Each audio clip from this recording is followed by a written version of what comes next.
You guys, Docker just dropped a new standard for AI tools, and it completely changes how we build things. They took the raw MCP protocol and they turned it into something that anyone can use. You just click on a few buttons and you give your agents an entire collection of superpowers. You don't need any terminals or memorizing Docker commands. Now, everything is done through a friendly interface that even grandma approves. You can't remember where you saved your API keys? That's okay. You don't need them anymore. You don't have the time to search for reliable servers? You don't have to. They're all bundled in one catalog with verified publishers. You just pick and choose. And for the first time ever, these friendly tools were made both for AI users and AI developers. So not only can you pull them into desktop assistants like Cursor and Claude, but you can also integrate them in your own AI projects that you built in VS Code. So today, I will show you 3 demos. We will start by setting up Docker MCP for Cursor and Claude. We will then integrate it into a basic Python application. And then finally, we will combine it in a full-stack professional LLM GUI application, our own supercharged ChatGPT. So if you're ready, let's roll.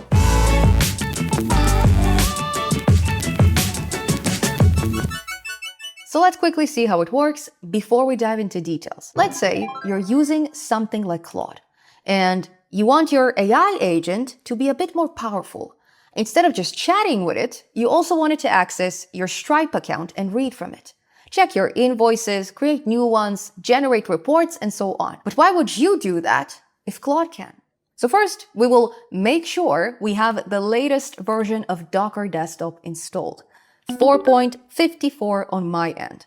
Then we will open the MCP Toolkit tab on the left. And if you're not sure what MCP means, it is a book of rules that allows AI agents to read from external resources. So for example, your chats on Discord or your financial records on Stripe or your emails on Gmail. We do it from special servers that Discord or Stripe or Gmail designed using the tools that they've built, like read emails or list contacts and so on. Now, the first thing we'll do in our toolkit is look at the clients, where we can either download or connect to all kinds of AI desktop apps. In my case, I'll go for Claude as well as for Cursor.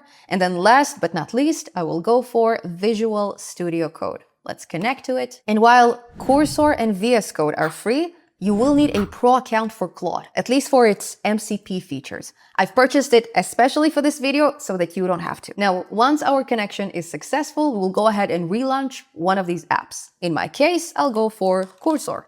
Then we will navigate to File, followed by Preferences, followed by Cursor Settings, and then Tools and MCP. And beautiful! We already see MCP Docker available right over here, and we also see that we have 6 different tools installed automatically.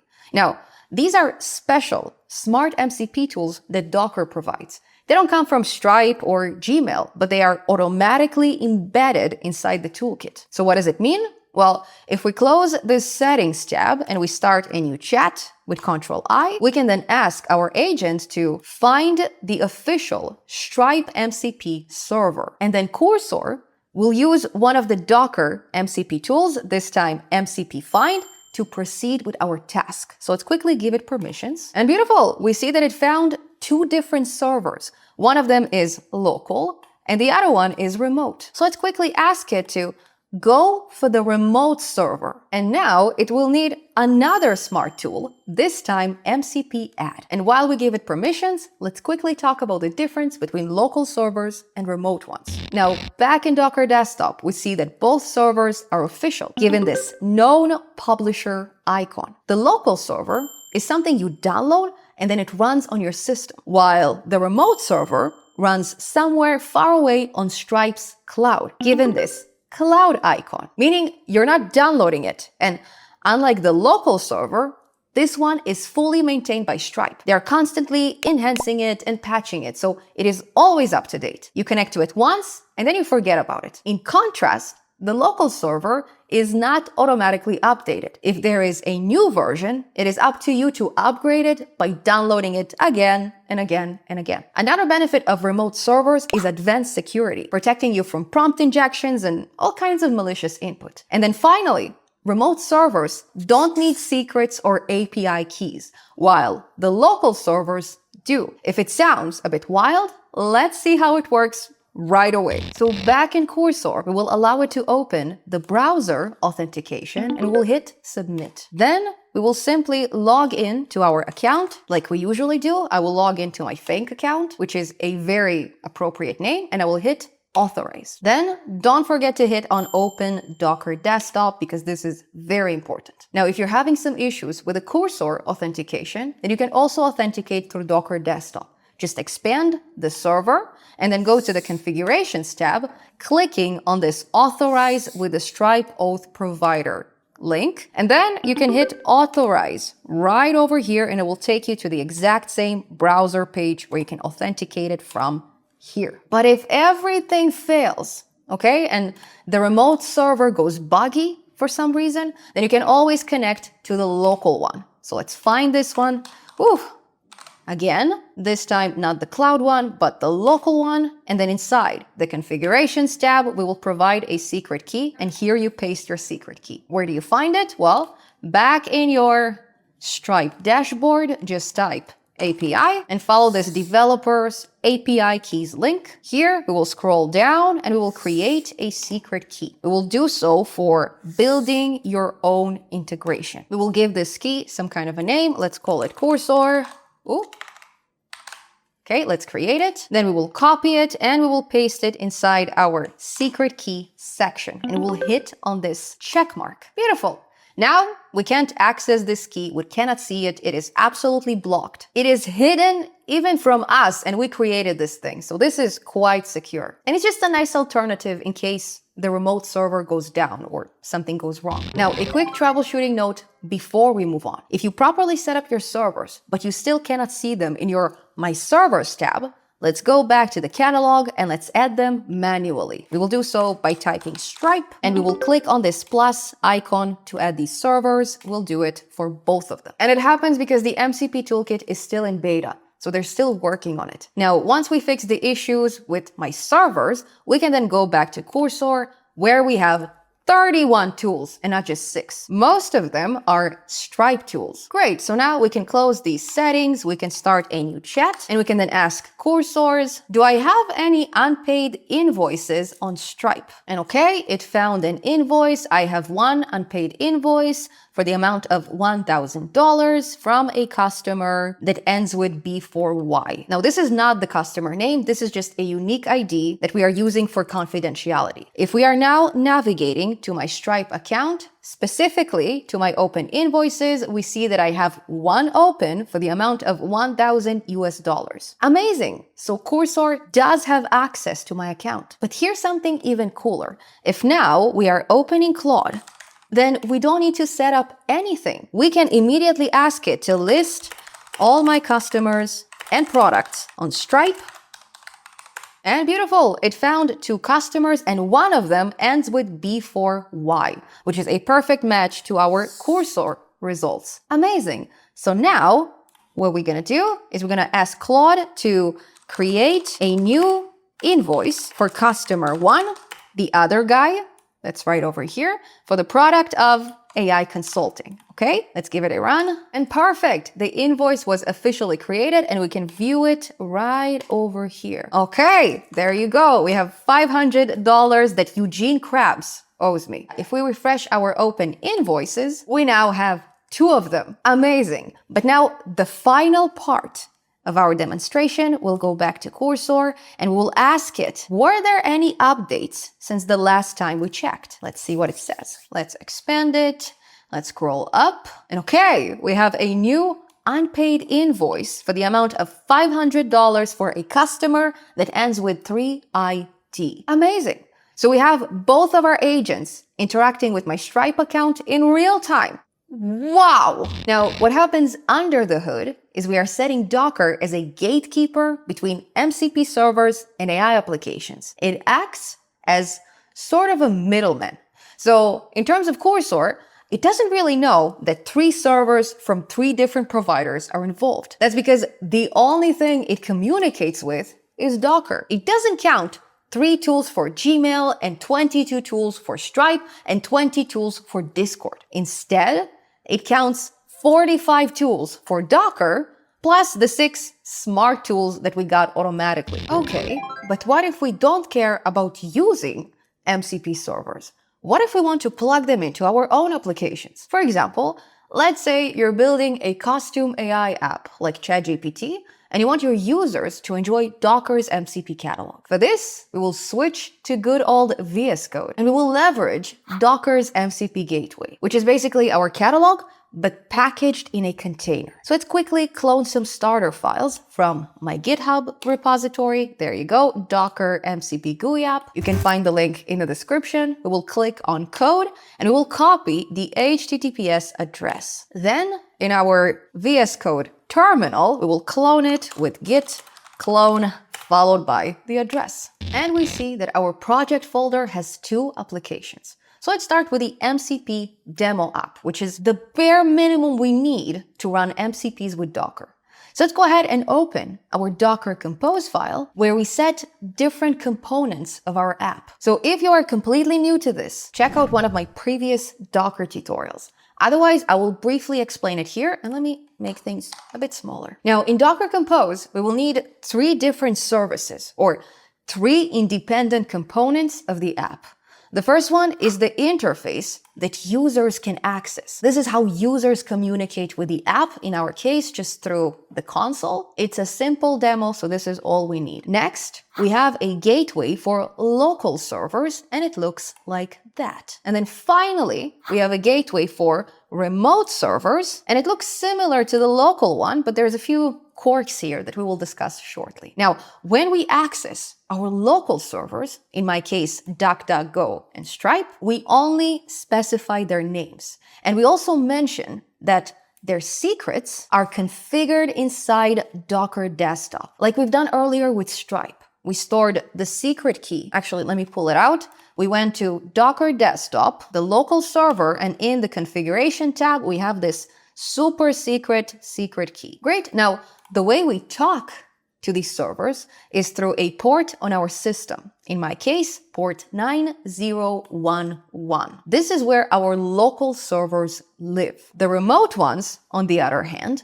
are communicating through port 8080. And we're not just specifying their names like we've done over here, but we are also including them in a special catalog file that you can find in the same folder. It's called catalog YAML. And the idea is we register each server separately. Okay, we have Hugging Face here, and we have the Stripe remote server right below it. And we don't just specify the name, but we also specify the URL of these servers. How do we find this URL? Well, we'll just go to Docker Desktop. We will pull, let's say, the Hugging Face server, and then in the overview section, you find a link to the documentation. Then we will scroll down and we'll open the Visual Studio Code tab, where you can, of course, find this URL right over here. Now, another important component of this catalog file is this secret key authorization. So when we embed these servers into our personal applications, the browser authentication that we've used earlier is not going to work,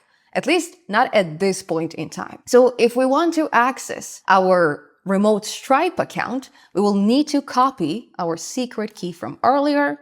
I have it right over here, and it will paste it in the file, replacing this placeholder with it, like so. Now, usually we don't store it here directly because this is very confidential information. I've put it here just to keep things simple, but I will show you a safer spot to store it shortly. Another thing we need is a Docker file where we include instructions for our container, like installing Python and pip installing a bunch of modules and even running app.py, which is the last file we need.